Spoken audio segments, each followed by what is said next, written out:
Hello students, today in this section we will start about growth and different stages of development in our lifetime. Okay इसमें हम लोग देखेंगे कि growth क्या होता है और हमारे बॉडी में जो डेवलपमेंट होता है पूरे लाइफ टाइम में जो डेवलपमेंट होता है बर्थ से डेथ तक जो डेवलपमेंट हमारे बॉडी में आते हैं उसके अलग अलग स्टेज देखेंगे। ठीक है, तो सबसे पहले हम लोग बात करते हैं ग्रोथ का। ग्रोथ होता है क्या चीज़ है? एक्चुअली ग्रोथ जो है ना, सबसे पहली बात, ग्रोथ एक नेचुरल प्रोसेस है। ठीक है, इसे हम और आप रोक नहीं सकते, कंट्रोल नहीं कर सकते। ये नेचुरल प्रोसेस है। कोई भी लिविंग बीइंग अगर जन्म लेता है तो उसके बॉडी में ग्रोथ होगा। ठीक है, अब आगे ये है, इट इज़ इरिवर्सिबल। याद रहे कि ग्रोथ इरिवर्सिबल होता है। ठीक है, मतलब कि अगर कोई भी लिविंग बीइंग अगर ग्रो करता है तो ऐसा नहीं कि वो after some time there growth will be reversed, वो अपने वापस पहले वाले स्टेज में नहीं आ सकता है। तो ग्रोथ एक इरिवर्सिबल है, मतलब ये वापस पहले के जैसा नहीं हो सकता है। ठीक है, और इसमें होता है क्या? Irreversible increase in the size और मास ऑफ एन ऑर्गेनिज्म। ये किसी ऑर्गेनिज्म के साइज और मास में इंक्रीज होता है जो कि इरिवर्सिबल होता है। ठीक है, नेक्स्ट, रेट ऑफ ग्रोथ एक different is different at different stages of life. अलग अलग स्टेज में क्या होता है ना, हमारे ग्रोथ का रेट जो है, मतलब ग्रो होने का जो स्पीड होता है वो अलग अलग लाइफ स्टेज पर अलग अलग होता है। चाइल्डहुड में हमारे ग्रोथ का रेट कुछ और होता है, एडल्टहुड में कुछ और होता है, एडोलसेंट में और कुछ होता है। तो ये रेट अलग अलग होता है। ठीक है, ये चीज़। अच्छा, अब आगे अगर बात करें ग्रोथ होता क्यों है। ठीक है, एक्चुअली ग्रोथ, यहाँ देखिए, growth of an organism is due to formation of new cells after cell division. होता क्या है ना कि जब एक सेल जो है डिवाइड होकर के दो सेल बनाते हैं, एक सेल डिवाइड होकर के दो सेल बनाते हैं। ठीक है, और ये जब ग्रो करेंगे सेल, तो फिर से ये डिवाइड होकर के फिर से ये सेल बना देंगे। ये इस तरह से सेल बनाते जाते हैं, सेल डिवाइड होते जाता है। और सेल जब डिवाइड होगा तो यहाँ पे देखिए, एक सिंगल सेल से कितने सारे सेल हो गए, और जब सब सेल के नंबर बढ़ते हैं तो टिश्यू बढ़ता है, और टिश्यू बढ़ने पर ऑर्गन सिस्टम डेवलप होता है। तो ग्रोथ के लिए सेल डिवीजन इंपॉर्टेंट है, नए नए सेल बनते हैं। ठीक है, यहाँ पे हमने एक फिगर दे रखा है किस तरह से हमारे बॉडी जो है ग्रो करता है।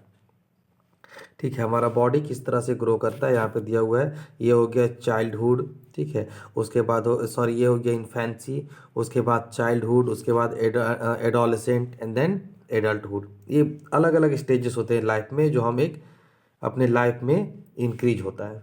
ठीक है, जो अलग अलग स्टेज होते हैं ग्रोथ के। यहाँ पे ग्रोथ दिखाया गया किस तरह से एक चाइल्ड जो है एक एडल्ट में कन्वर्ट होता है। तो कैसे होता है? बॉडी डेवलपमेंट के बाद, उसके बॉडी में धीरे धीरे ग्रोथ होता है उसके बाद। ठीक है, अच्छा, अब बात करेंगे हम लोग डिफरेंट स्टेजेस ऑफ लाइफ। हमारे लाइफ का अलग अलग स्टेज, ठीक है, कि कौन से स्टेज में कितना ग्रोथ होता है, उस स्टेज को क्या बोलते हैं, ये हम सब देखने वाले हैं। तो यहाँ पे हम लोग देखते हैं, सबसे पहले हम लोग बात करते हैं इन्फेंसी। इन्फेंसी क्या होता है ना, ये हमारे बॉडी डेवलपमेंट का या आफ्टर बर्थ बॉडी डेवलपमेंट का जो स्टेज होता है, जो बर्थ से 2 ईयर अबाउट, ये लगभग हमारे जन्म से 2 साल तक का जो स्टेज होता है उसको बोलते हैं इन्फेंसी। ठीक है, और इस कंडीशन में क्या करते हैं, इस कंडीशन में हम बैठना सीखते हैं, क्रॉल करना, मतलब बॉडी के बल पे रेंगना सीखते हैं, और खड़ा होना सीखते हैं। ठीक है, इन्फेंसी में इसमें क्या होता है, bones are still soft and flexible. Bones क्या होते हैं ना, सॉफ्ट होते हैं और फ्लेक्सिबल होते हैं, बोन्स हार्ड नहीं होते हैं इन्फेंसी कंडीशन में। और फिजिकल और मेंटल चेंजेस आते हैं, इसी में बच्चे जो है अपने पेरेंट्स को रिकॉग्नाइज करना सीखते हैं। ठीक है, ये सारे चीज। आगे बढ़ते हैं, देखते हैं नेक्स्ट स्टेज हमारे पास है चाइल्डहुड। ठीक है, ये जो चाइल्डहुड है वो अबाउट 2 ईयर टू 11 ईयर, ये 2 साल से 11 साल का जो एज होता है उस स्टेज को हम बोलते हैं चाइल्डहुड। इसमें हमारे पास फिजिकल, मेंटल और सोशल चेंजेस आते हैं। ठीक है, और तो और हम इंटरैक्ट करना सीखते हैं कि किसी के साथ किस तरह से बिहेव किया जाए, ये सारे चीज़ हम सीखते हैं। दूसरे के साथ इंटरेक्ट करना, बिहेव करना, ये सारी चीज़ हम चाइल्डहुड में सीखते हैं। खेलना कूदना, बॉडी डेवलपमेंट सब इसी में है, ठीक है, इसी एज में होता है। अच्छा, अब अगर बात करें हमारे पास, तो हमारे पास आता है एडोलेसेंस, ठीक है। ये जो हमारा एडोलेसेंस एज होता है एक्चुअली में ये 11 ईयर से 19 ईयर तक, ठीक है, 11 ईयर से 19 ईयर तक का जो एज होता है उसको बोलते हैं एडोलेसेंस। याद रहे कि 11 से लेकर के 19 तक ज़्यादातर इसमें क्या आता है ना, जैसे 13, 14, 15, 16, TEEN ये ज़्यादा आता है। तो इसीलिए ये जो एडोलेसेंस एज होता है ना, उसको हम लोग टीनेजर भी बोलते हैं कभी कभी, टीनेजर, ठीक है, जैसे 13, 14, 15, तो इसीलिए इसको टीनेजर भी बोलते हैं। उसके बाद इस एज में क्या होता है, rapid physical growth. Physical growth हमारा बहुत ही स्पीड होता है, मतलब हमारा रेट ऑफ ग्रोथ जो है एडोलेसेंस एज में ज़्यादा होता है।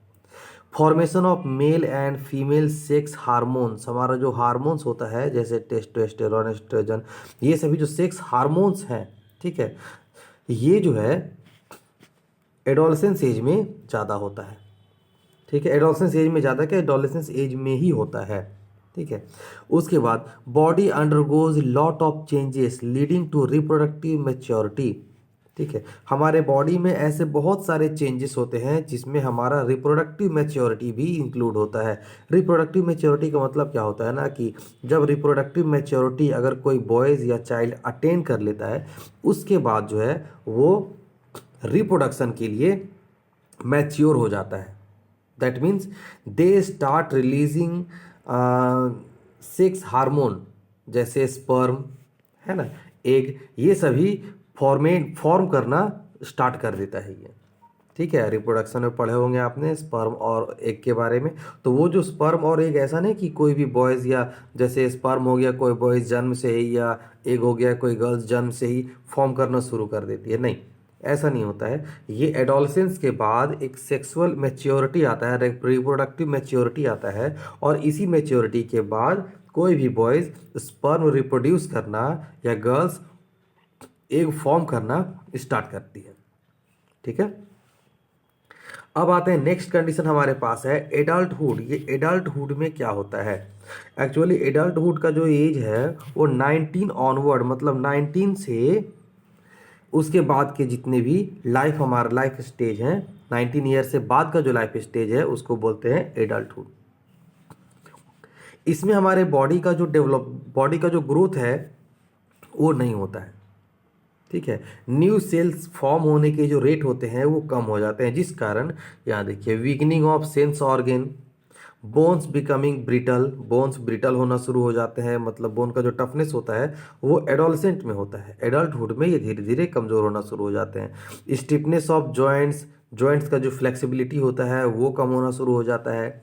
वीकनिंग ऑफ द मसल्स वगैरह कमज़ोर होना शुरू हो जाते हैं, ये एडल्टहुड में, ठीक है। जैसे जैसे एज बढ़ता है एडल्टहुड में क्या होता है, जैसे जैसे एज बढ़ता है, ठीक है,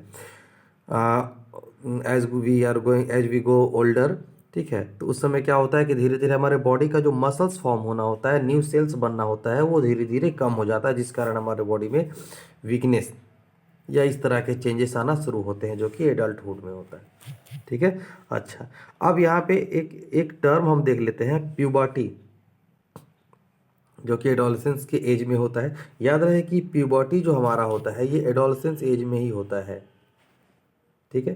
प्यूबर्टी क्या है, एक टाइम पीरियड है। याद रखिए एडोलेसेंस क्या है, एडोलेसेंस एक स्टेज ऑफ लाइफ है, एडोलेसेंस स्टेज ऑफ लाइफ है, और प्यूबर्टी जो है उसी स्टेज का एक पार्ट है, एक टाइम पीरियड है।